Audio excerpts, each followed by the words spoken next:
पाकिस्तान की फौज और उसके हुक्मरान क्या अपने ही मुल्क को तोड़ने की सुपारी ले चुके हैं? आखिर क्यों बलूचिस्तान में लगी आग के बीच अब सिंध में भड़क उठे हैं शोले, और वो भी पानी के नाम पर?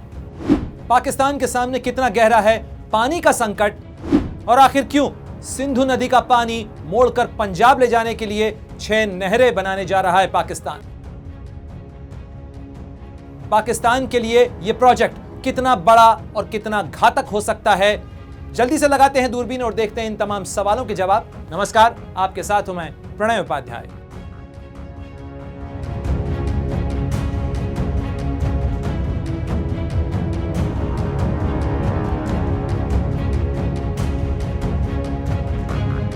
टुकड़े टुकड़े पाकिस्तान, यह बात इसलिए कही जा रही है क्योंकि पाकिस्तान में जो कुछ चल रहा है वहां पर मेहरांग बलूच को गायब हुए या गिरफ्तार हुए 100 घंटे से ज्यादा का वक्त हो चुका है। अभी तक मेहरांग बलूच वापस नहीं लौटी हैं। एक तरफ बलूचिस्तान अपनी आजादी की मांग कर रहा है, बलूचिस्तान अपने हक की मांग कर रहा है, तो वहीं दूसरी तरफ हक की मांग उठा रहे हैं सिंध के लोग भी।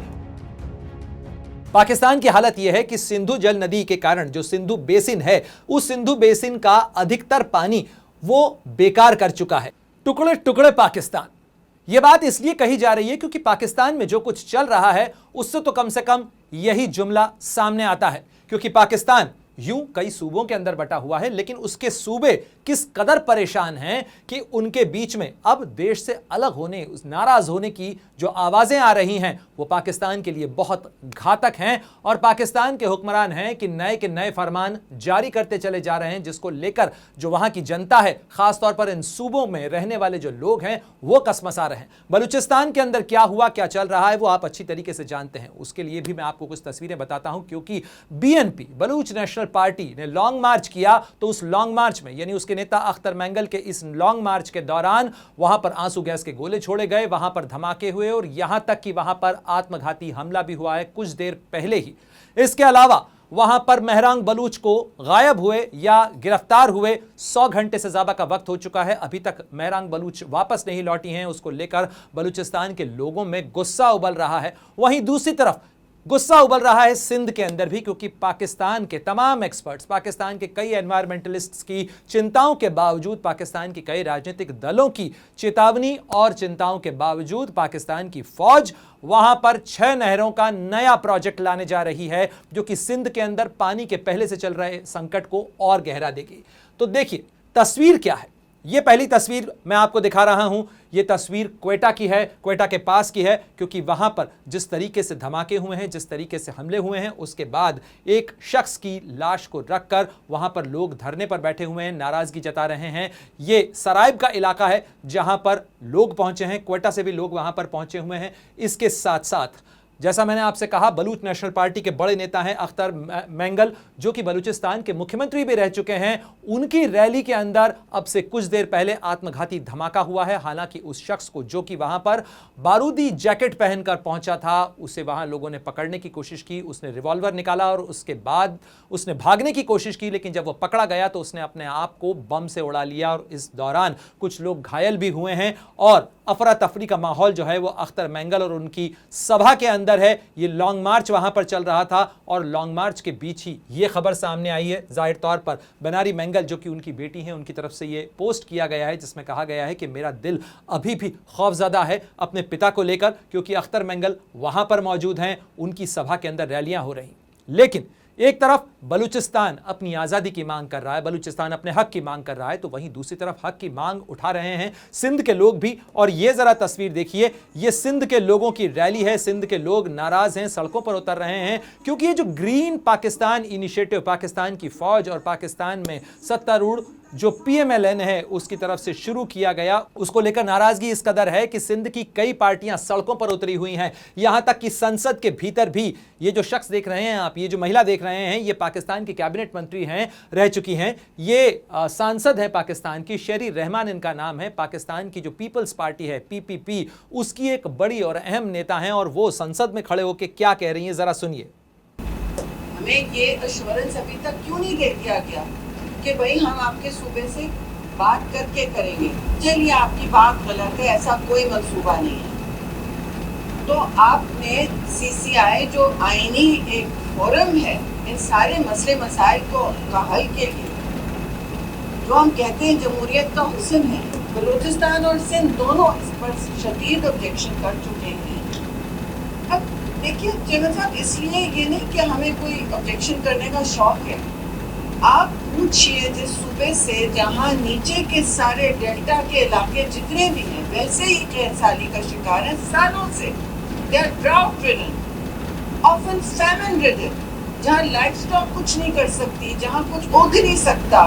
तो आप मुझे बताएं कि कितना आप 7 मिलियन एकड़ किस तरह जरखेज बनाना चाहेंगे जब ऑलरेडी पानी है नहीं आपके सिस्टम में। तो शेरी रहमान कह रही हैं पानी पहले ही नहीं है। सिंध के कई इलाके जो हैं वो सूखे से पीड़ित हैं, वहां पर कुछ नहीं पैदा होता है, लेकिन फिर भी वहां से पानी लिया जा रहा है। वहां जो पानी कुछ बचा खुचा है, जो वहां की खेती के लिए काम आता है, जो वहां पर लाइफ स्टॉक के लिए यानी मवेशियों के लिए काम आता है, जो वहां जिंदगी के लिए काम आता है, उस पानी की भी धारा मोड़ने की कोशिश हो रही है और करीब करीब 1 करोड़ 20 लाख हेक्टेयर इलाके को बंजर करने की कोशिश की जा रही है। 12 लाख हेक्टेयर इलाके को आबाद करने के लिए, और वो भी एक डेजर्ट के इलाके को, वो भी एक रेगिस्तान के इलाके को, चोलिस्तान के इलाके को हरा बनाना चाहता है पाकिस्तान, क्योंकि वो पंजाब से जुड़ा हुआ है। और इस इलाके से पाकिस्तान का प्लान जरा सुनिए। ये अपने ही लोगों से पानी लेकर आखिर क्या बनाना चाहते हैं? तो वो बनाना चाहते हैं कि ऐसा इलाका जहां पर खेती हो और जहां से ऐसे उत्पाद, ऐसी कमर्शियल क्रॉप पैदा की जाए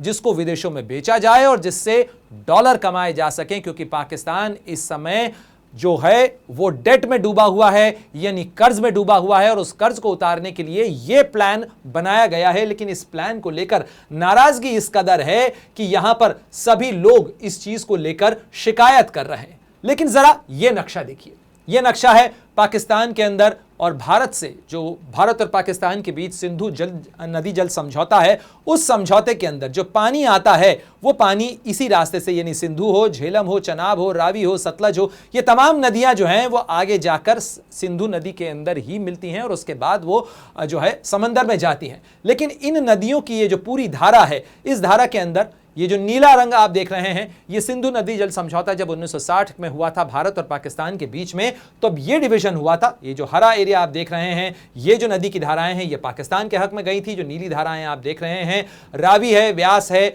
सतलज है, ये नदियां जो हैं ये भारत के पास आई थी और यहाँ के पानी का इस्तेमाल भारत करता है। इसके अलावा झेलम है, सतलज है, इसके अलावा इंडस है, ये तमाम नदियां जो हैं ये पाकिस्तान के पास आती हैं। लेकिन भारत पहले ही सिंधु नदी जल समझौते को लेकर अपनी आपत्ति दर्ज करा चुका है। भारत ने उसकी शर्तें बदलने के लिए पहले ही अल्टीमेटम दे दिया है और पाकिस्तान के पास उसके लिए भी बहुत कम वक्त बचा है। भारत की तरफ से क्या कहा गया?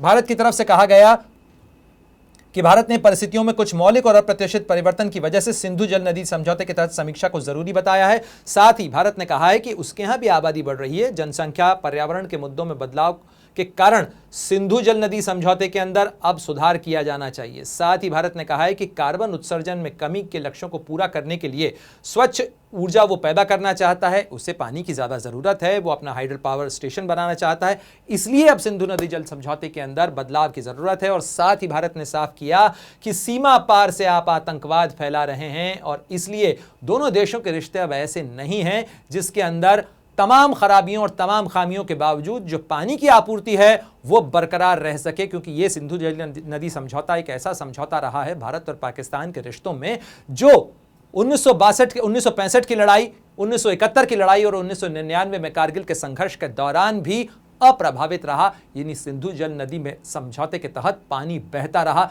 चाहे सरहद पर खून बहता रहे या ना बहे। तो ये वो समझौता है। लेकिन भारत ने कहा अब बस, और इसके बाद से पाकिस्तान के लिए मुसीबतें खड़ी होती चली जा रही हैं, पाकिस्तान के लिए मुसीबतें बढ़ती चली जा रही हैं, क्योंकि ये जो पूरा इलाका आप देख रहे हैं, ये पूरा इलाका पहले ही परेशान है। अगर आप बलूचिस्तान का इलाका देखें, ये बलूचिस्तान का इलाका है, ये सिंध का इलाका है, इन दोनों ही इलाकों के अंदर पानी का पहले से संकट है। पाकिस्तान की हालत यह है कि सिंधु जल नदी के कारण जो सिंधु बेसिन है, उस सिंधु बेसिन का अधिकतर पानी वो बेकार कर चुका है। यानी अगर आप इस नदी के डेल्टा या इसके बेसिन की स्थिति देखें तो 1950 के अंदर पाकिस्तान अगर 100 फैक्टर या 100 पॉइंट इस्तेमाल करता था उस पानी का, तो अब उस पानी के इस्तेमाल में उसकी स्थिति जो है वो 8% की बची है, यानी 92% पानी वो बर्बाद कर चुका है, उसकी स्थिति जो है वो बेहद खराब है। इसमें भी स्थिति यह है कि अधिकतर पानी का इस्तेमाल जो है, जो 1991 में पाकिस्तान का अपना समझौता हुआ था राज्यों के बीच पानी के बंटवारे का, उसमें से भी सिंध के साथ में नाइंसाफी हुई है। और इसी नाइंसाफी का हवाला देते हुए अब वहां पर यह आवाज उठ रही है कि इसमें बदलाव होना चाहिए। लेकिन सुनेगा कौन? यहां पर तो जो तस्वीर नजर आ रही है, पाकिस्तान के army chief general Asim Munir यहां नजर आ रहे हैं, मरियम नवाज जो कि पंजाब की मुख्यमंत्री हैं वो साथ नजर आ रही हैं, और कुछ ही दिनों पहले ये परियोजना लागू की गई जिससे कहा जा रहा है ग्रीन पाकिस्तान इनिशिएटिव। बड़ी महत्वाकांक्षी परियोजना है। इस परियोजना के तहत पाकिस्तान नखलिस्तान बनाएगा, यानी बंजर को, रेगिस्तान को वो आबाद करेगा, वहां फसलें उगाएगा और उसके बाद उसे एक्सपोर्ट किया जाएगा। कब होगा, कैसे होगा, कहां होगा, ये एक अलग बात है। लेकिन फिलहाल पाकिस्तान की जो योजना है वो बड़ी महत्वाकांक्षी योजना है। जाहिर तौर पर इस ग्रीन पाकिस्तान इनिशिएटिव को लेकर, जिसे पाकिस्तान की सरकार और पाकिस्तान की सेना ने शुरू किया है, उसको लेकर पंजाब प्रांत का जो चोलिस्तान क्षेत्र है, जो कि एक बंजर इलाका है, और ये चोलिस्तान का इलाका भी जरा आप देख लीजिए, क्योंकि ये भारत के भी बेहद करीब का इलाका है। अगर आप चोलिस्तान के इलाके को देखें तो ये चोलिस्तान का जो इलाका है, ये है चोलिस्तान का वो बंजर इलाका जो कि रेगिस्तानी इलाका है, यानी भारत के जैसलमेर और तनोट के इलाके से बिल्कुल लगता हुआ। यानी भारत की सरहद को अगर आप जैसलमेर बाड़मेर के बाद में तनोट के इलाके के बाद आप क्रॉस करेंगे तो सीधे आप चोलिस्तान के इलाके में पहुंच जाएंगे। ये बहावलपुर के आगे शुरू होता है और उसके बाद में यहां से सक्कर और इसका यहां से सिंध का इलाका शुरू हो जाता है। ये सक्कर है, ये लरकाना है, और उसके बाद कराची तक की जो रास्ता जाता है, ये पूरा इलाका जो है ये करीब करीब 12 लाख जो एकड़ है उसका इलाका है। लेकिन इस इलाके को आबाद करने के लिए पाकिस्तान जो है वो इस इतने बड़े इलाके के अंदर सूखे का बड़ा संकट ला सकता है। इसको लेकर चिंताएं जो हैं, इसको लेकर जो आवाज उठाई जा रही है वो पाकिस्तान के भीतर से उठ रही हैं। कई राजनीतिक पार्टियां इसको लेकर नाराज हैं और इसीलिए कहा जा रहा है कि यह पाकिस्तान की बर्बादी का नया बम हो सकता है। तो आखिर हो क्या रहा है इसके अंदर, वो भी जरा देखिए, क्योंकि यहां पर विरोध प्रदर्शन हो रहा है खासतौर पर सिंध के इलाके के अंदर, क्योंकि सिंध के इलाके में मुख्य कारण यह बताया जा रहा है कि सिंधु नदी का अतिरिक्त दोहन सिंध के निचले इलाकों में पानी की कमी को और गंभीर बना देगा। यानी पानी पहले ही कम है और उसमें भी अगर आप पानी को रोक लेंगे, पानी को डाइवर्ट कर देंगे, तो सिंध के इलाके में पानी का संकट और ज्यादा गहरा हो जाएगा। यानी वो सिंध का इलाका जो कि पाकिस्तान के क्षेत्रफल का 14% से ज्यादा का इलाका बनाता है, वो सिंध का इलाका जहां करीब 5.5 करोड़ से ज्यादा लोग रहते हैं, वो सिंध का इलाका जो कि पाकिस्तान की जीडीपी में 32% की हिस्सेदारी देता है, वो सिंध का इलाका सूखे से मर सकता है, सूखे से परेशान हो सकता है। और ये सारी चीजें हो रही हैं केवल पंजाब के एक इलाके को आबाद करने के लिए, जिससे सिंध की कृषि और उसकी अर्थव्यवस्था तबाह हो जाएगी। साथ ही एक्सपर्ट्स का कहना है कि केवल इलाके बंजर नहीं होंगे, लोगों की आजीविका खराब होगी, वहां पर लोग वहां से पलायन को मजबूर होंगे, बल्कि सिंधु डेल्टा का जो पूरा पारिस्थितिक तंत्र है वही बर्बाद हो जाएगा, वही खराब हो जाएगा। और पाकिस्तान लगभग वही करने जा रहा है जो एक जमाने में अविभाजित भारत के दौरान, अविभाजित भारत या उपनिवेशिक भारत जो था, जिसके ऊपर अंग्रेजों का राज था, जिस समय जैसे अंग्रेजों ने मनमाने तरीके से इस पंजाब के इलाके के अंदर, सिंध के इलाके के अंदर मनमाने तरीके से नहरें बनाकर इस पूरे इलाके की पारिस्थितिक तंत्र को बर्बाद किया था, यहाँ की कृषि को बर्बाद किया था। अब एक बार फिर पाकिस्तान की फौज और पाकिस्तान का निजाम वैसा ही कदम उठाने जा रहा है। ये तमाम आरोप पाकिस्तान के अपने एक्सपर्ट्स लगा रहे हैं और उनका कहना है कि इससे पंजाब का प्रभुत्व और बढ़ेगा और साथ ही सिंध के जल अधिकारों पर यह हमला है। बहुत पहले से पंजाब को लेकर पाकिस्तान के जो दूसरे प्रांत हैं, चाहे बलूचिस्तान हो चाहे सिंध हो, उनके अंदर नाराजगी है, उनकी शिकायतें हैं। पाकिस्तान केवल पंजाब नहीं है, बल्कि सिंध भी है, बलूचिस्तान भी है और इन तमाम खैबर पख्तूनख्वा भी है। लेकिन इन तमाम सूबों की शिकायत लंबे समय से, कई सालों से ये रही है कि पाकिस्तान तो केवल पंजाब से चलता है, पंजाब की हुकूमत है और बाकी सब जो हैं वो उनके लिए उनके सर्वेंट्स हैं या उनके दास हैं, उनके स्लेव्स हैं। कुछ ऐसी स्थिति नजर आती है। ये शिकायतें और ये जो सारी बातें हैं ये पाकिस्तान के अपने लोग करते हैं। तो नहरें आखिर कहां कहां बनाई जा रही हैं? नहरें बनाई जा रही हैं पाकिस्तान की फौज और पाकिस्तान की सरकार के इस प्लान के अंदर, जिसको लेकर मुराद अली शाह जो कि सिंध के चीफ मिनिस्टर हैं वो भी शिकायत दर्ज करा चुके हैं। सिंध के चीफ मिनिस्टर क्या कह रहे हैं, सुनिए। Whereas the Indus River system has been the cornerstone of Sindh's agricultural economy and overall development for centuries, providing essential water resources that sustain the livelihoods of millions of people in Sindh. Whereas the Constitution of Pakistan, particularly under the framework established by the 1991 Water Accord, guarantees an equitable distribution of the Indus River system waters amongst the provinces, with special consideration for lower riparian provinces including Sindh, ensuring their fair share of water. Sindh के मुख्यमंत्री कह रहे हैं कि बराबर का हक मिलना चाहिए। 1991 का जो समझौता था उससे पहले ही पानी कम मिल रहा है और अभी भी पाकिस्तान का निज़ाम, पाकिस्तान की सरकार, पाकिस्तान की जो सत्ता है वो नाइंसाफ़ी कर रही है।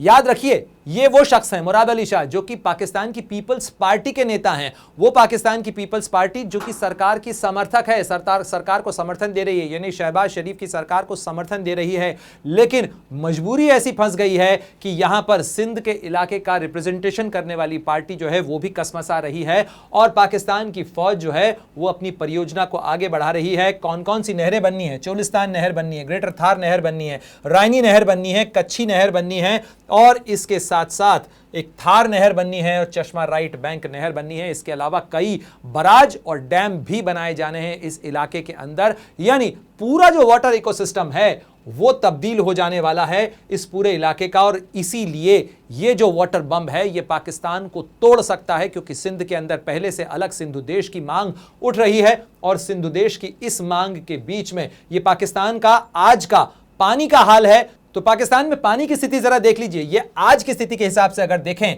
तो पाकिस्तान के अंदर पिछले साल अगर 35,000 घन मीटर पानी अगर था तो आज वो केवल 22,300 है। उसी तरीके से पंजाब की स्थिति आप देखिए, पंजाब के अंदर भी पानी की किल्लत है, पंजाब भी पानी से सरप्लस नहीं है। हालांकि ये बात अलग है कि सिंध से ज़्यादा पानी पंजाब के पास है, क्योंकि पंजाब तो पंजाब है और पाकिस्तान पंजाब से ही चलता है और इसीलिए पाकिस्तान के पंजाब को लेकर जो बलूचिस्तान के अंदर शिकायतें हैं, जो सिंध के अंदर शिकायतें हैं, जो खैबर पख्तूनख्वा में शिकायतें हैं और POK यानी पाकिस्तान के कब्जे वाला कश्मीर तो पहले ही वहाँ से अलग होकर भारत के साथ जुड़ने की बात कर रहा है। गिलगित बाल्टिस्तान के इलाके के अंदर भी पाकिस्तान की फ़ौज और पाकिस्तान की सरकार के खिलाफ नाराज़गी का पारा हाई है। लेकिन इन तमाम चीज़ों के बीच पानी के संकट से जूझता पाकिस्तान एक नए संकट के मुहाने पर इस समय खड़ा हुआ है और इसीलिए ये जो तस्वीर है, इस तस्वीर को देखकर लग रहा है कि क्या ये होगा पाकिस्तान का हश्र, यानी क्या बलूचिस्तान एक स्वतंत्र देश की तरह बन जाएगा? क्योंकि तुर्बत के इलाके के अंदर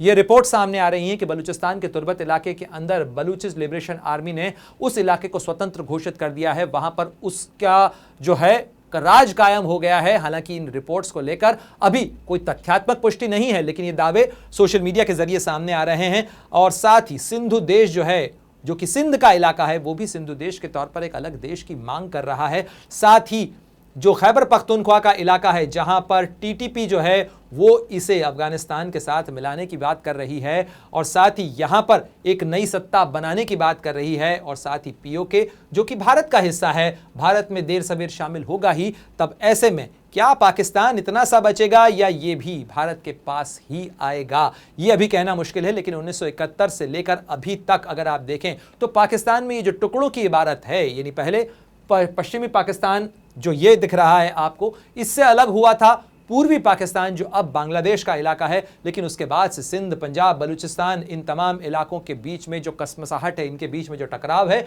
वो बढ़ता चला जा रहा है और उसके बढ़ने की जो सूरत है वो पाकिस्तान के लिए एक नया संकट तो खड़ा कर ही रही है। लेकिन ये बात अलग है कि पाकिस्तान की फिलहाल फिक्र यह है कि वो किस तरीके से चीन को खुश कर सके, क्योंकि चाइना पाकिस्तान इकोनॉमिक कॉरिडोर की तमाम परियोजनाएं सिंध के अंदर भी हैं, ग्वादर का इलाका जो बलूचिस्तान का इलाका है वहां पर भी हैं और उसके साथ साथ पंजाब से होते हुए जो पाकिस्तान के कब्जे वाला कश्मीर का इलाका है, POK का इलाका है, वहाँ भी ये CPEC की परियोजनाएं हैं जिसके अंदर कई डैम हैं, कई सड़कें हैं, जहाँ पर कई थर्मल पावर प्लांट हैं, कई हाइडल पावर स्टेशंस वहाँ पर बनाए गए हैं। ये बात अलग है कि पाकिस्तान के और चीन की इस गठजोड़ को लेकर पाकिस्तान के अपने लोग यानी बलूचिस्तान के लोग, सिंध के लोग इस कदर नाराज़ हैं कि वहाँ पर काम करने वाले जो चीनी नागरिक हैं, जो चीनी कामगार हैं, उनको अक्सर निशाना बनाया जाता है। और अब स्थिति ये आ गई है कि खबरें इस बात को लेकर भी सामने आ रही हैं कि पाकिस्तान के भीतर चीन ने अपने जो सुरक्षा कर्मी हैं वो भेजे हैं, वो जो प्राइवेट आर्मीज हैं उन्हें भेजा गया है कि चीनी नागरिकों की सुरक्षा